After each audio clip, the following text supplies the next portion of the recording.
Hey, welcome back to the channel, my fellow weather junkies. I'm your host, Greg Majeski, your personal weatherman, bringing you the weather without all that social media hype here on your Tuesday, September 24th, 2024.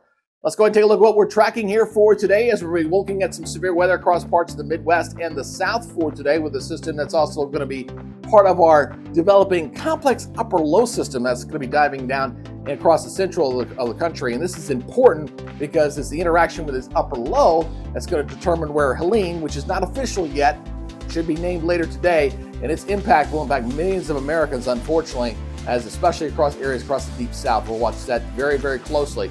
Now, before we get into all of today's report, first I want to thank the new subscribers to the channel. We continue to grow and move in the right direction. And you know, today happens just to be my birthday. So watch out the birthday boy out. Go ahead and hit that subscribe button, hit that notification bell so you're alerted on future content. And if you do enjoy this report, you got a question, give me a thumbs up, leave a question down below. I'll be more than happy to answer your questions.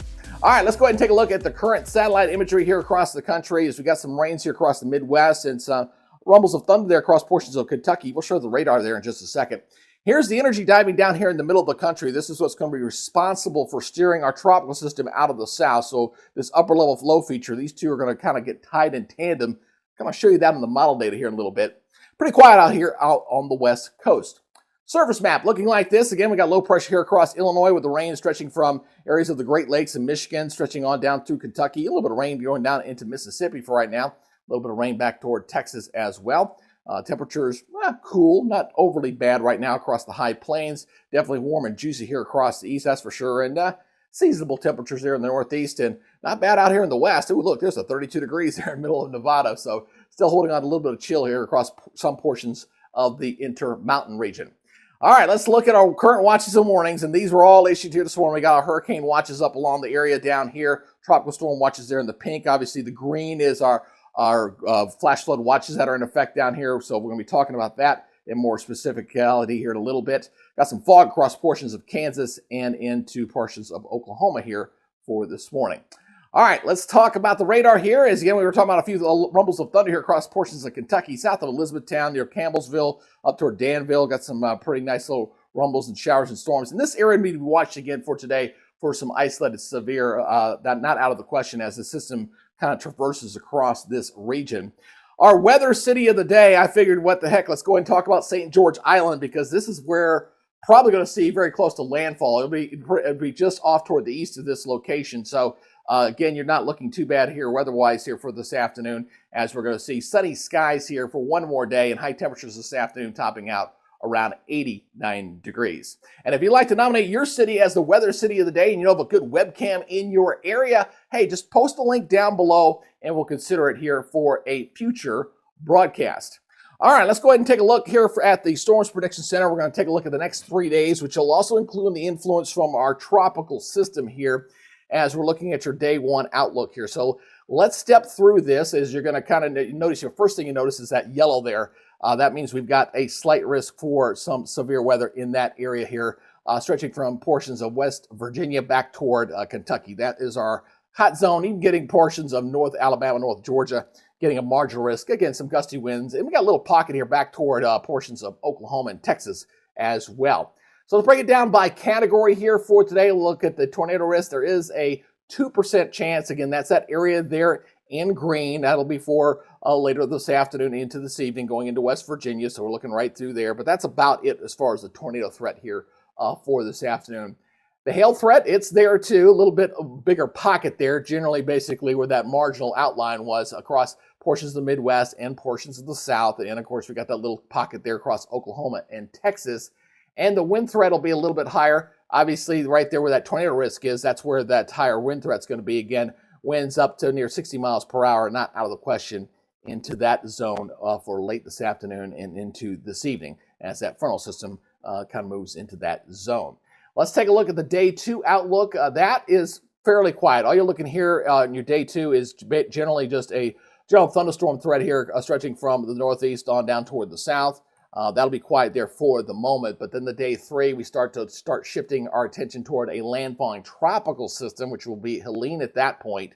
And at that point, we're going to be looking at probably some tornado Watches are going to go up here for that area here across South Georgia and portions of North Florida. So right through here, you're going to see that tornado risk come up there, and tornado watches will be issued as we go into Wednesday night and going into Thursday, especially going into Thursday morning throughout the day and throughout the afternoon. That's when things will really start going downhill as the system begins to make landfall at that time. All right, let's go ahead and talk about the excessive rainfall. This is also going to be another part of our story with this tropical system. We're going to be dealing with some rains before it even gets to that point. So as you look at your day one outlook here, you're seeing that general green set with those thunderstorms are going to be here for today. But as we go looking at the day 2 and day 3, you're going to see how things begin to change here. Day 2, we're going to have to watch closely there, areas there across North Georgia, showing a slight risk there, right through there in the yellows across Alabama, Georgia, Tennessee, and then starting to make its presence right along the Gulf Coast. You see a little bit of yellow there. But check out the day 3. Again, this goes into your Thursday. We got moderate chance for some heavy rain and flooding taking place across this zone from the Carolinas back down toward the Florida Panhandle with some very robust heavy rains. I'm really concerned about some of the North Georgia mountains here, and I'm going to show you some of the model data on that here in a second, especially with the position of how this thing's coming up and that tropical moisture kind of getting additional what we call orographic lift there. So I'm a little concerned about the flooding potential across the North Georgia mountains as we go into late in the day of Thursday and actually going into your Friday. So as we look at your hazard outlook here, big swath here over the next 3 to 7 days showing the heavy rain threat stretching from Missouri all the way back down toward Florida. That flooding threat there is in the gray, covering Florida, Alabama, Georgia, and South Carolina, as some very torrential rains will be moving in across that area. And as the thing speeds up going forward, inland power outages, I think, are going to be more significant with this one, say, than compared to our last storm, compared to Francine.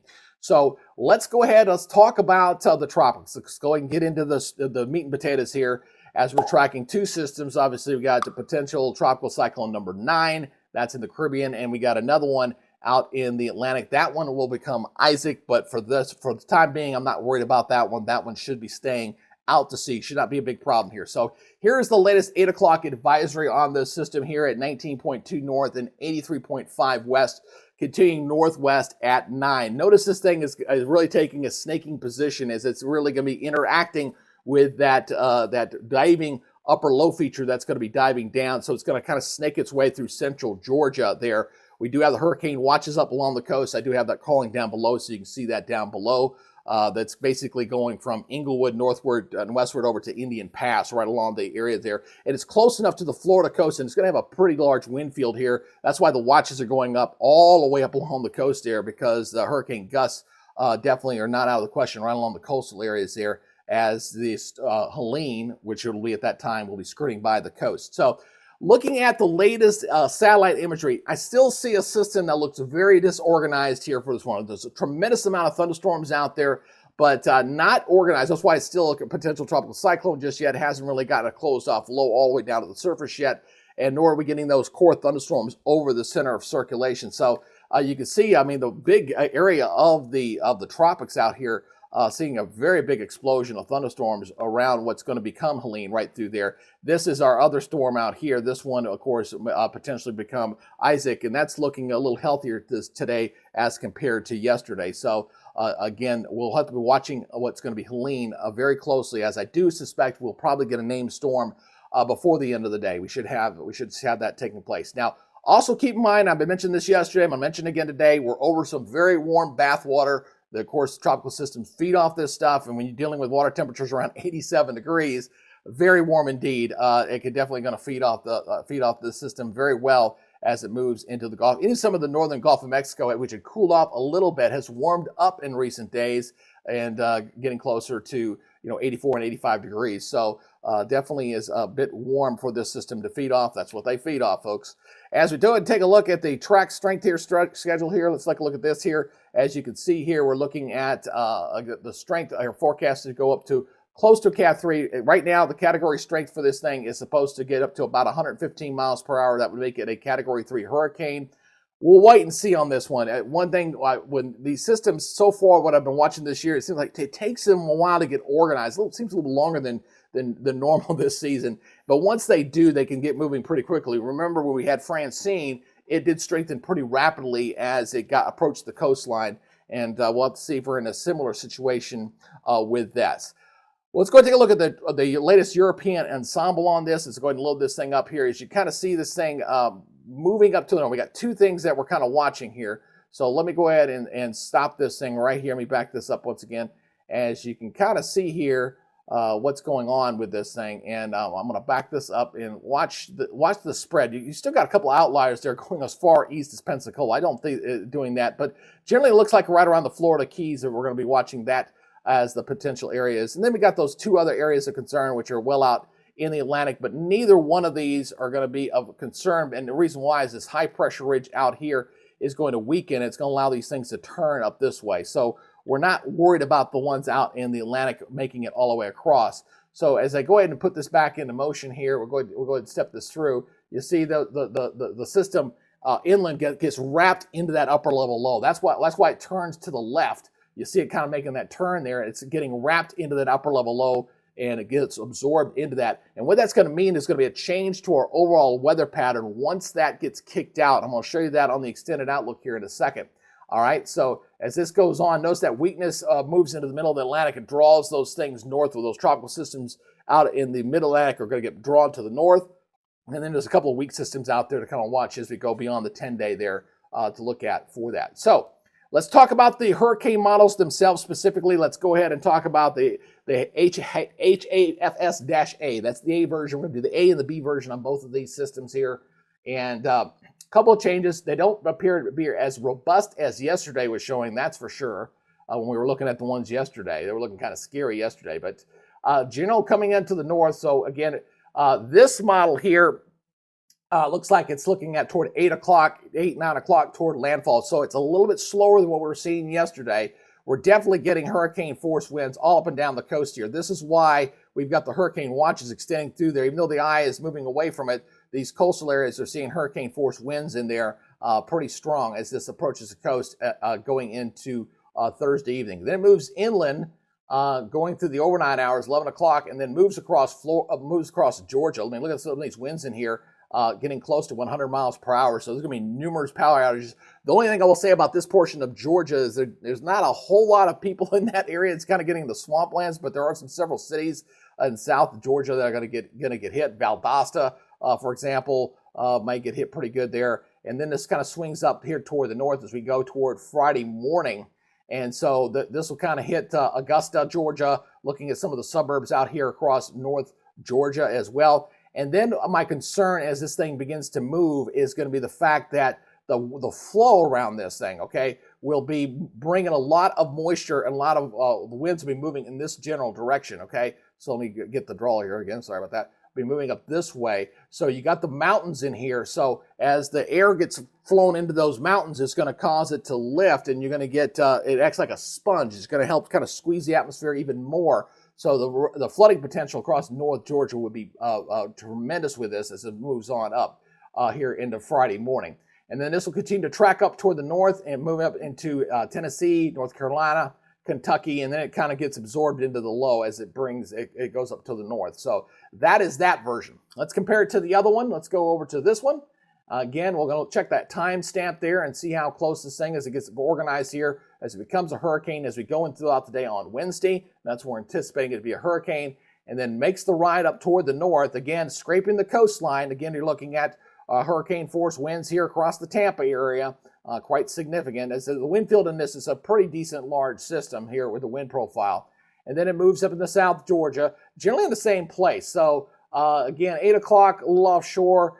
Timing looks like they're within about an hour of each other there. And then this moves inland again, and the same area as Augusta into the northeast Georgia mountains. Athens up toward the northern suburbs of Atlanta, going to get pretty good with some gusty winds going into Friday morning. I do suspect there'll probably be school out for a lot of locations, and nobody's going to be out there in 60-mile-per-hour wind. Again, these are the wind gusts here as we go into Friday morning with some of these bands. And again, that flooding potential across North Georgia will be tremendous. And then this moves inland again and gets absorbed into the upper level low. Now, you see where this thing's going. It's going to the Florida coast, and then we're going to talk about the change in the overall weather pattern. I do want to look at the European model here, and we're going to talk about how the two systems are going to interact and they're going to absorb into each other. So watch the system as it dives here to the south. So here's our low diving here toward the south. Here's our tropical system coming in from the south going north, and the other system north heading south. They're heading toward each other, right? All right, so now watch what happens here as we get this thing further along. Low pinches off, and it gets to right about here. Now we got these two systems there connected. Here's our low, here's our upper level, here's our hurricane down here, and they're gonna rotate around each other. This is called the Fujiwara effect. That's when two lows kind of rotate around each other, and something I've seen in the ocean, but I've never seen it over land. So these things, they're literally going to get pulled right into it. So Helene's going to move inland across Georgia and get absorbed into the system. All right, and then once it does, it's going to get kicked out eventually. And when it does move off, and there it is, it starts to move off as we head toward Monday. And as a follow-up, as it moves on out, we're going to get a nice dip in the jet stream here. So as we head toward the end of next week, toward next Thursday, you're going to get a nice little cool shot that's going to come down on the back side of this. So the long-range forecast, which I'm going to show you here in a little bit, the climate outlook, I do suspect is going to change big time today, especially with this solution here. And I do kind of, it makes sense to me the way the European is outlining this, that's going to happen once that tropical system moves off. That's what typically happens when you get a landfalling hurricane moving inland. All right, so let's look at the European model here as we're going to step you through this again. We only got to watch the rains here across portions of the Midwest today. A few thunderstorms, not out of the question. We know we got some severe there, especially as we go into the evening hours here, as we got thunderstorms that'll be kind of racking up through here as we go through late today and into tonight. All right. So as we go through the next few days, watch what happens with the system coming in from the north. I will say this, the European model still does not strengthen this thing as much as some of the other models are going. Because when we bring this thing up to the north, it's sitting in the same general area, maybe slightly more to the west than those two hurricane models, but it only takes this thing up, the pressure-wise, to about 984 millibars. Okay, so that right there is a strong tropical storm, maybe a minimal hurricane, so it's definitely weaker of the two. But you clearly see the two systems interlinked here. Here's the low, here's our other low right there. So they're interlinked. They're going to kind of sit there and spin together as they kind of get absorbed in. Boom, there it goes. Looks like part of the energy here kind of even breaks off. So some energy goes this way, and then goes that way, and then some goes this way. So going that way. So you got kind of breaks off into two different zones there as we go through going into this upcoming weekend. That's going into Saturday. So as this kind of spins around there, it'll rain itself out there across the Midwest, and then eventually starts moving up into the Northeast. So it looks like rain Monday, Tuesday going into areas of the Northeast and across the Mid-Atlantic as we go into Tuesday morning. That's October 1st. And then we'll see that push on out as we're getting a nice little push on the backside of this of some much cooler air here. This is the freezing line. So this is a first real significant cool down. I see there, you're probably going to see some frost and freeze warnings there across portions of Minnesota for sure, in parts of Wisconsin, as that cool pool begins to move on down to the south. In fact, we'll go ahead and take a look at the rainfall totals on this as well as the temperature changes. Again, I'm really concerned about the southeast. Seeing the rain they're going to already get across the Midwest with the system today and tomorrow. Then that tropical moisture is going to really start to raise up here to the north and really going to dump a lot of rain across the east. Notice it's real quiet out here in the west. You folks in the west, not seeing much out here. You're going to stay on the dry side. But look at these areas here across North Georgia, Tennessee, up into those mountains, man. We're talking about significant rains, especially the angle of attack of way that tropical system's coming at you. So as we go take a look at the southeastern rainfall totals, these are very impressive. 8, 9, 10 inches of rain here showing up here across portions of Tennessee and North Georgia. So again, flooding and mudslides, not out of the question across those areas in the Appalachians. It's going to be quite heavy, to say the least. Flooding will be concerned. Areas like up toward Helen, Georgia needs to be watched. The Chattahoochee kind of runs through there. Could be some flooding in that zone as well. So North Georgia is going to get hammered quite a bit with some significant heavy rains as this moves on in. Then again, we do get the benefits of the change and the overall weather pattern as this thing moves out. Again, we're looking at the 850 temperature anomaly here to kind of track the cooler air as we kind of see that upper level low bringing that cooler air across portions of Texas, Oklahoma, and Missouri. That's the upper level low feature there. So we're watching, here's our hurricane down here. This is our hurricane right down here as that begins to move up here toward the north. So watch what happens as we go through time, as this thing's going to get absorbed right into it. It definitely gets pulled right into the system there. very briefly warm. Boy, you're like very, very warm temperatures across the high plains there as we go into this upcoming Saturday before we see a cool down coming our way. So as we take this forward in time again, watch that thing just kind of spin there. And then as we go toward Monday, it starts to eject out. And here comes that nice one little initial cool pool there going into the northeast going into Wednesday. And then another one, more significant one coming down behind that one. So big time cool down. Does mean we're going to see some very warm temperatures heating up once again here in the west as this big cool pool comes down here as we head toward Thursday on the tail end of this 10-day. So because of this solution that the Europeans now kicking out, and I do concur with this, it makes sense. Whenever you get a tropical system that gets absorbed, gets kicked on out, you typically get a nice cool, dry air to come in on the back side of it as a result of that system. So I do expect the climate outlook to change. Let's go ahead and look at the climate outlook. I do want to show you this. Right now, this solution here through the 3rd says warm. We got the cool pool here, obviously with the upper level low, warm out in the west.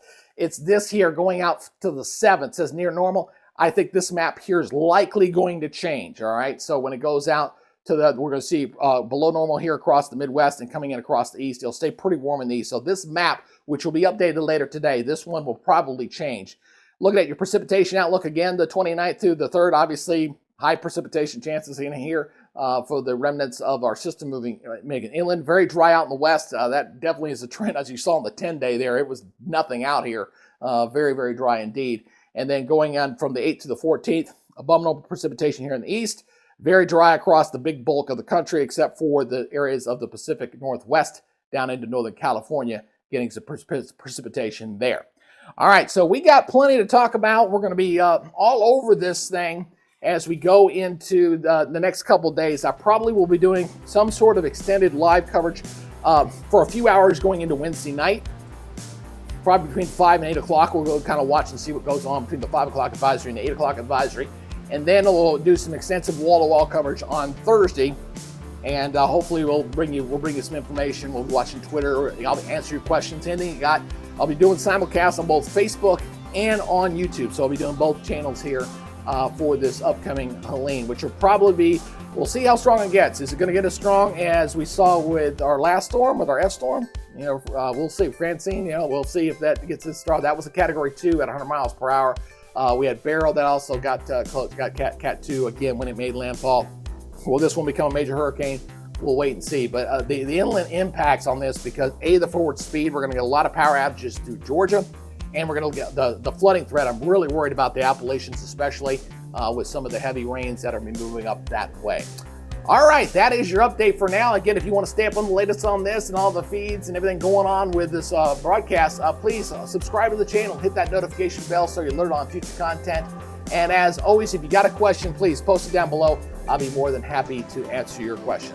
All right, that's your update for now. You guys take it easy, be good, stay safe, and we'll see you next time. Bye, guys.